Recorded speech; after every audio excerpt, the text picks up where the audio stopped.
To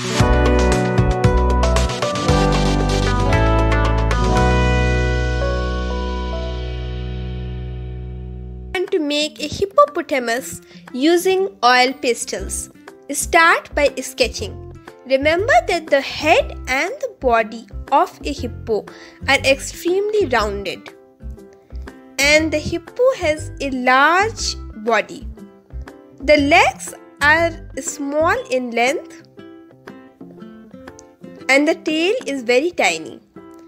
Now start coloring. Use brown to fill a first layer all over the body. While you do so, make sure to keep a small white piece of paper under your hand so that your page does not get dirty. It should move along with the hand, or else color and sweat on your hand may make the page dirty.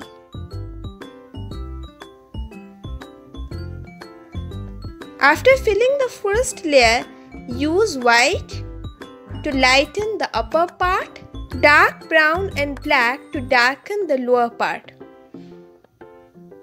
Now take a tissue paper, tear a small piece and use it to smudge the color on the back and other parts of the body. This will get you the smooth texture of a hippopotamus body. Use black around the eyes as the eyes of a hippo look very round. Now use black for the nostrils.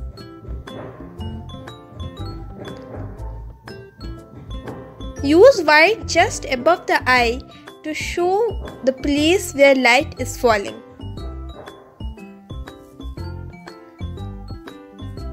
Now use white to make the shining parts on the back and the tissue paper to smudge them.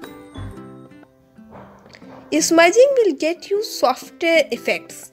It is the first time that we are using this. It is especially useful when you have to make soft skin as that of a hippo.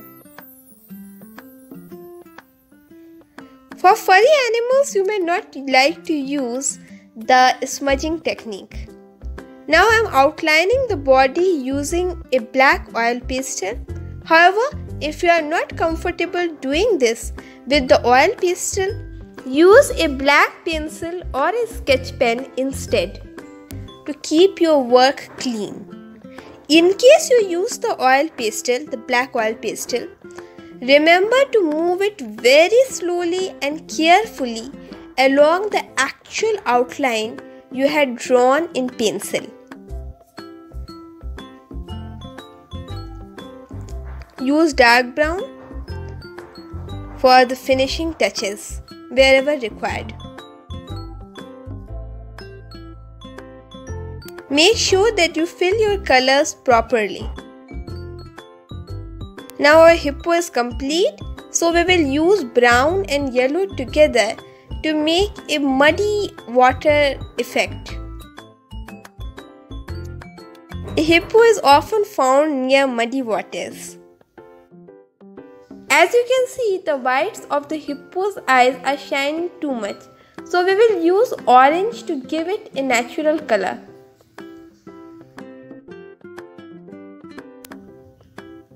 And well, this hippopotamus is complete.